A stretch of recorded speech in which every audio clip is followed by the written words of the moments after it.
বাগেরহাটে টানা বৃষ্টিতে পানির নিচে তলিয়ে গেছে শত শত বছরের পুরনো চুনাখোলা মসজিদ।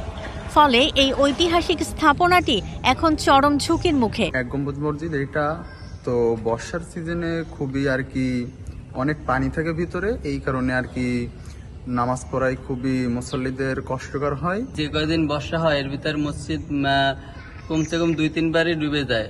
আগে দেখা গেছে আগের বৃষ্টিতে 15-20 দিন নামাজ হয় না, এখন আবার এই পানিতে ভরে গেছে।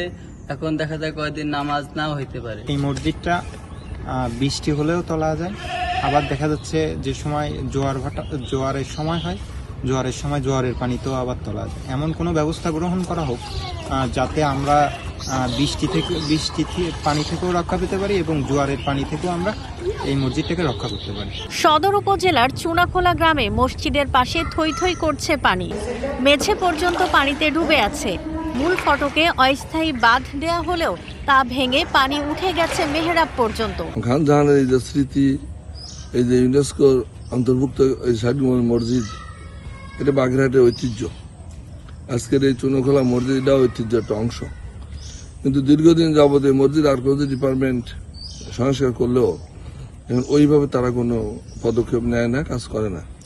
আর বিলের ভিতরে মসজিদটা থাকার কারণে এখানে স্থানীয় কিছু অধিবাসীরা দুষ্ট প্রকৃতির কিছু লোক মাছ চাষের জন্য খালগুলো সব বন্ধ করে দিয়ে মাছের চাষ করতেছে, এবং এই মাছের চাষ করার কারণে তাদের ব্যক্তিগত স্বার্থের কারণে এলাকায় জলবদ্ধতা দেখা দিয়েছে। তাই মনে করি অনতিবিলম্বে জেলা প্রশাসক মহোদয়, উপজেলা নির্বাহী অফিসার সহ এসিল্যান্ড সহ সংশ্লিষ্ট যারা রয়েছেন, আমার এলাকাবাসীর ডিমান্ড ইমিডিয়েট তারা এটাকে জল নিষ্কাশনের জন্য খালগুলোকে অপসারণ করতে হবে, অবৈধ বেড়িবাঁধ, এবং এই মসজিদকে রক্ষা করতে খান জাহানের যে 550 বছর যে বাগেরহাটের ঐতিহ্য, আমাদের যে ঐতিহ্যের অংশ, এই চুনাখোলা মসজিদকে রক্ষা করতে হবে। এখানে যারা খাল আটকিয়ে, সরকারি খালগুলো আটকিয়ে পানি নিষ্কাশন হতে দিচ্ছে না, এই এলাকার যে বৃষ্টির যে পানি, সেই পানির জলাবদ্ধতা সৃষ্টি হচ্ছে, পানি যেতে পারছে না, যার কারণে প্রধানত কিন্তু এটা পানির নিচে চলে গেছে। তো এখন সর্বপ্রথম যদি এটাকে বাঁচাতে হয়, এখান থেকে পানি নিষ্কাশনের ব্যবস্থা করতে হবে। না হলে প্রতি বছর যদি এভাবে চলে যায়, 600 বছর ধরে চলে আসছে, প্রতি বছর এভাবে চললে আমাদের এই ইতিহাস ঐতিহ্য, আমাদের সভ্যতা সংস্কৃতি ধ্বংস হয়ে যাবে। আমাদের নতুন প্রজন্ম আমাদের ইতিহাস থেকে একদম অন্ধ হয়ে যাবে বলে আমি মনে করি। পানির কারণে সাময়িকভাবে নামাজ আদায় বন্ধ রাখা হয়েছে। দেয়াল, মেঝে, মেহরাব ও টেরাকোটা অলঙ্করণে দেখা দিয়েছে কালো ফাঙ্গাস। মেঝে স্যাঁতস্যাঁতে হয়ে যাওয়ায় স্থাপনার স্থায়িত্ব নিয়েও তৈরি হয়েছে শঙ্কা। বাগেরহাটের মসজিদে শহরের একটি অংশ চুনাখোলা মসজিদ আর্লি মনসুন শুরু হওয়ার কারণে এবং এই দীর্ঘ মাসব্যাপী একইভাবে স্থায়ী হওয়ার কারণে বৃষ্টিপাত এবং এর যে পার্শ্ববর্তী এলাকা, সেই এলাকাতে ঘের এবং খাল এগুলো বদ্ধ, এখান থেকে পানি ড্রেন আউট হওয়ার কোনো অবস্থা নাই। আর এই যে হেভি রেইনফল, এই সব কিছু মিলিয়ে প্রকৃতি আমাদের বিপক্ষে দাঁড়িয়েছে।